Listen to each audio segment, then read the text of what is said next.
Hello guys, welcome to my YouTube channel. My name is Harjeet Kaur. हम कर रहे हैं शंकर आईएएस की इन्वायरमेंट की सीरीज़, जिसमें हमारा चैप्टर 4 एक्वेटिक इकोसिस्टम चल रहा है और इसमें हम एक्वेटिक ऑर्गेनिजम्स के बारे में ऑलरेडी डिस्कस कर चुके हैं। आज हम डिस्कस करेंगे लेक इकोलॉजी के बारे में।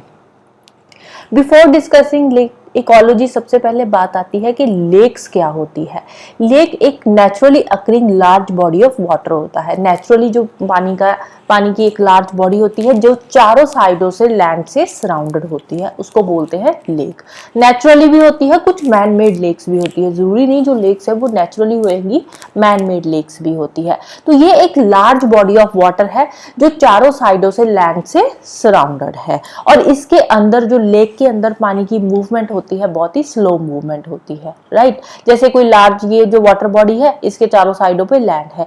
अब देखो इसमें कोई ज्यादा वाटर का इनफ्लो नहीं हो रहा, आउटफ्लो नहीं हो रहा। ऐसे नहीं है कि कोई स्ट्रीम आकर इसके साथ मिक्सअप हो रही है या फिर यही लेक किसी आगे ओशियन या किसी सी में ड्रेन कर रही है, ऐसा तो कुछ होता नहीं है।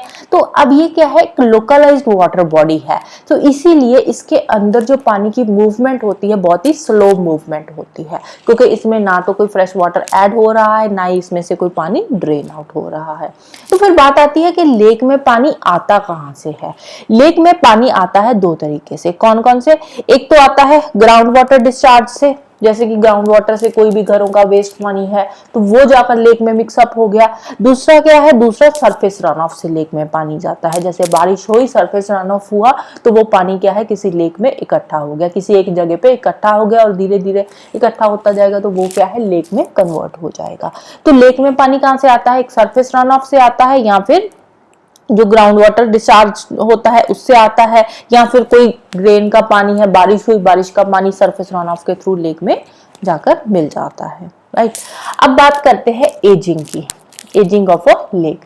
अब देखो, जैसे एक ऑर्गेनिज्म होता है, ऑर्गेनिज्म का क्या होता है, ऑर्गेनिज्म पैदा होता है, उसके बाद उसमें बहुत सारी चेंजेस आती है, बहुत सारी फिजिकल चेंजेस आती है, मेंटल चेंजेस आती है और धीरे धीरे एक सर्टेन एज पे आकर उस ऑर्गेनिज्म की डेथ हो जाती है, वो ऑर्गेनिज्म मर जाता है। और हर एक ऑर्गेनिज्म का अलग अलग लाइफ स्पैन होता है, किसी की 10 साल एज होती है, किसी की 20 साल, किसी की 30, 40, 50, ऐसे अलग अलग एज होती है। Same goes with lake.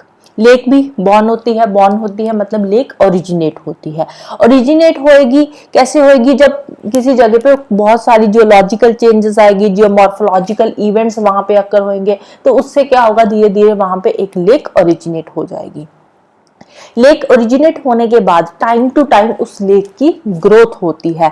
Lake में बहुत सारी चेंजेस आती है, बहुत सारी मॉर्फोलॉजिकल चेंजेस आती है, लेक के बहुत सारे फंक्शनल कैरेक्टरिस्टिक्स चेंज होते हैं और इवेंचुअली एक टाइम ऐसा आता है जब वो लेक जो है वो मर जाती है। अब लेक मर जाने का मतलब क्या होता है कि वो जो लेक है वो पूरी की पूरी फिलअप हो गई, उसमें सिल्टेशन वगैरह जो भी मिनरल मैटर है उस मैटर से वो जो लेक है भर गई। जैसे ये लेक है, इसके अंदर पानी है, तो इसमें क्या होता है, इसके अंदर इसके बॉटम पे बहुत सारा जो है सिल्टेशन, सिल्ट वगैरह इकट्ठी होती रहती है, मिनरल मैटर हो गया, ऑर्गेनिक मैटर इसके बॉटम पे ऐसे इकट्ठा होता रहता है और एक पॉइंट ऐसा आता है कि ये जो मिनरल मैटर है वो पूरा ऊपर तक भर जाता है। जब ऊपर तक भर जाता है और इसका पानी खत्म हो जाता है तो इट मीन्स वो लेक जो है वो खत्म हो गई, फिलअप हो गई, मतलब लेक मर गई, राइट।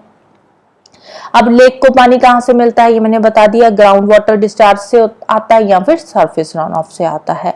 इसके अलावा लेक के अंदर बॉटम में, अगर बॉटम लेवल की बात करें यहाँ पे लेक के बॉटम की, तो लेक के बॉटम में बहुत सारी केमिकल सब्सटेंसेस और मिनरल मैटर जो है टाइम टू टाइम इरोड होते रहते हैं। मिनरल मैटर्स की इरोजन होती रहती है लेक के बॉटम से। तो over a period of time, millions of years के बाद, हजारों लाखों सालों के बाद क्या होता है, वो लेक इसी मिनरल मैटर से फिल अप होती है और खत्म हो जाती है, राइट। अब लेक के अंदर यूट्रिफिकेशन होती है। यूट्रिफिकेशन का क्या मतलब होता है? यूट्रिफिकेशन का मतलब होता है न्यूट्रिएंट इनरिचमेंट होती है लेक की।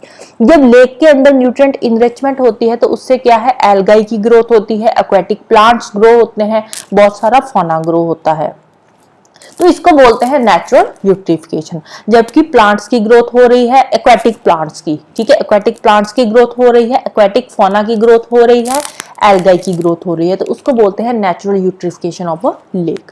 सिमिलरली जो न्यूट्रिएंट इनरिचमेंट होता है लेक में, वो ह्यूमन एक्टिविटी से भी होता है। ह्यूमन एक्टिविटी से कैसे? जो वेस्ट वाटर डिस्चार्ज होता है या एग्रीकल्चर रन ऑफ से लेक में पानी जाता है, तो वो जो पानी होता है वो न्यूट्रिएंट रिच पानी होता है, उसमें न्यूट्रिएंट्स बहुत ज्यादा होता है, तो उससे भी यूट्रिफिकेशन होती है, और उससे जो यूट्रिफिकेशन होती है उसको बोलते हैं मैन मेड यूट्रिफिकेशन। और यूट्रिफिकेशन का जब ये फिनोमेना होता है, धीरे धीरे क्या होता है, जो लेक है, लेक अंदर से मिनरल मैटर से या ऑर्गेनिक मैटर जो भी उस लेक के अंदर जाता है, उससे क्या है, लेक पूरी की पूरी भर जाती है, राइट। तो फाइनली जो लेक है वो खत्म हो जाती है, फिलअप हो जाती है। इंडिया के केस में अगर हम बात करें, तो इंडिया के केस में जो नेचुरल लेक्स है वो कहाँ पे है? नेचुरल लेक्स मोस्टली या तो हिमालय रीजन में है, या इंडस के फ्लड प्लेन्स में पाई जाती है, या गंगा एंड ब्रह्मपुत्र वाले रीजन में है इंडिया में जो लेक्स है। इसके अलावा वेस्टर्न एंड पेनिनसुलर इंडिया में भी बहुत सारी लेक्स है, बहुत सारी पुरानी लेक्स भी है यहाँ पे, जो कि मिलियंस ऑफ ईयर्स पहले बनी थी, हजारों लाखों साल पहले बनी थी जो लेक्स, वो अभी भी एग्जिस्ट कर रही है पेनिनसुलर इंडिया में और इंडिया के वेस्टर्न पार्ट्स में। गुजरात का गिरनार एरिया है, वहां पे एक सुदर्शना लेक है, और ये जो सुदर्शना लेक है ना, गिरनार एरिया में सुदर्शना लेक है, और ये सुदर्शना लेक जो है बहुत ही पुरानी लेक है, ओल्डेस्ट मैन मेड लेक है ये जो सुदर्शना लेक है ये ओल्डेस्ट मैन मेड लेक है, राइट। तो ये वाला एक फैक्ट है, एग्जाम पॉइंट ऑफ व्यू से ये इंपॉर्टेंट हो जाता है, तो इसको याद रखना है। कब बनी थी ये? तकरीबन 300 बीसी का जो एरा था उस टाइम पे बनी थी ये सुदर्शना लेक, इसीलिए ये ओल्डेस्ट मैन मेड लेक है, राइट। अब क्लासिफिकेशन की बात करें लेक्स की, तो on the basis of salination lakes जो होती है वो 3 तरह की होती है। एक होती है फ्रेश वाटर लेक्स, दूसरी होती है ब्रैकिश वाटर लेक्स, तीसरी होती है ब्रैकिश वाटर लेक, और तीसरी आ जाती है सलाइन लेक्स, ठीक है। अब ये जो तीनों मैंने क्लासिफिकेशन बताई है सैलिनिटी के बेसिस पे, सेम वाली क्लासिफिकेशन हमने करी थी एक्वाटिक इकोसिस्टम की शुरुआत में, जब हमने ये चैप्टर शुरू किया था, तो उस टाइम पे हमने बताया था कि सैलिनिटी के बेसिस पे जो एक्वाटिक इकोसिस्टम होता है वो 3 तरह का होता है, fresh water, brackish water and saline water. Same goes with lakes, lakes भी 3 तरह की होती है, fresh water, brackish water and saline lakes, right. Next आती है classification on the basis of nutrient content. Nutrient content के बेसिस पे जो लेक्स होती है वो होती है 3 तरह की लेक्स। कौन कौन सी? एक तो आती है ओलिगोट्रॉफिक लेक्स, ओलिगोट्रॉफिक लेक्स, दूसरी आती है मीजोट्रॉफिक लेक्स, दूसरे नंबर पे आ जाएगी फिर मीजोट्रॉफिक लेक्स, और तीसरे नंबर पे आ जाएगी यूट्रॉफिक लेक्स, राइट, यूट्रॉफिक लेक्स। अब ये तीनों होती क्या है? ओलिगोट्रॉफिक लेक जो होती है इसमें न्यूट्रिएंट कंटेंट बहुत ही कम होता है, वेरी लो न्यूट्रिएंट्स इसमें होते हैं, और जो मीजोट्रॉफिक लेक्स होते हैं इसमें मॉडरेट न्यूट्रिएंट्स होते हैं। यूट्रॉफिक लेक्स में बहुत ज्यादा न्यूट्रिएंट्स होते हैं, हाईली न्यूट्रिएंट लेक्स होती है जो यूट्रॉफिक लेक्स होती है, राइट। अब ये जो इंडिया की अगर हम बात करें, इंडिया में ज्यादातर जो लेक्स है वो या तो यूट्रॉफिक लेक्स है या फिर मीजोट्रॉफिक लेक्स है। इंडिया में जो वास्ट मेजोरिटी ऑफ लेक्स है ना, वो या तो यूट्रॉफिक होगी या फिर मीजोट्रॉफिक लेक्स होगी, क्योंकि इंडिया में ऑर्गेनिक वेस्ट बहुत है जो लेक्स में एंटर करता रहता है, राइट। फिर नेक्स्ट बुक में ओलिगोट्रॉफिक एंड यूट्रॉफिक लेक्स के बीच में डिफरेंस दे रखा है। डिफरेंस की बात करें ओलिगोट्रॉफिक एंड यूट्रॉफिक, ये रही ओलिगोट्रॉफिक, ये है यूट्रॉफिक लेक्स। इन दोनों में अगर हम डिफरेंस की बात करें तो दोनों लेक्स में अगर एक्वाटिक प्लांट्स, एक्वाटिक एनिमल्स की बात करें तो ओलिगोट्रॉफिक लेक्स में जो प्लांट्स स्पीसीज है या फिर एनिमल्स है बहुत कम होते हैं, लो होते हैं, प्लांट्स भी एंड एनिमल्स भी। वही यूट्रॉफिक लेक्स की बात करें तो यूट्रॉफिक लेक्स में यूट्रिफिकेशन की वजह से जो प्लांट्स होते हैं उनको एलिमिनेट कर दिया जाता है, और एक्वाटिक एनिमल्स को भी एलिमिनेट कर दिया जाता है ड्यू टू यूट्रिफिकेशन। ऑक्सीजन की बात करें, बॉटम लेयर की ऑक्सीजन की, जो बॉटम लेयर पे लेक की बॉटम लेयर पे ऑक्सीजन होती है। अब देखो ओलिगोट्रॉफिक जो लेक्स होती है इसमें बॉटम लेयर पे ऑक्सीजन होएगी, बट यूट्रोफिकेशन जो यूट्रॉफिक लेक्स है, यूट्रॉफिक लेक्स में न्यूट्रिएंट्स बहुत ज्यादा होते हैं, जिसकी वजह से बॉटम लेयर पे जो ऑक्सीजन लेवल है वो नहीं होता, एब्सेंट होता है। बॉटम लेयर पे ऑक्सीजन पहुंचती ही नहीं है यूट्रॉफिक लेक्स में। वाटर क्वालिटी की बात करें, ओलिगोट्रॉफिक लेक्स की वाटर क्वालिटी अच्छी होती है, यूट्रॉफिक लेक्स की वाटर क्वालिटी पुअर होती है, सॉल्ट कंटेंट, ओलिगोट्रॉफिक लेक्स में सॉल्ट कंटेंट कम होता है, यूट्रॉफिक लेक्स में कभी कभार सॉल्ट कंटेंट बहुत ज्यादा हो जाता है। Number of plants and animal species oligotrophic lakes में ज्यादा होती है और यूट्रॉफिक लेक्स में एनिमल एंड प्लांट स्पीसीज कम ही होती है, राइट। नेक्स्ट बात करते हैं removal of nutrients from lake.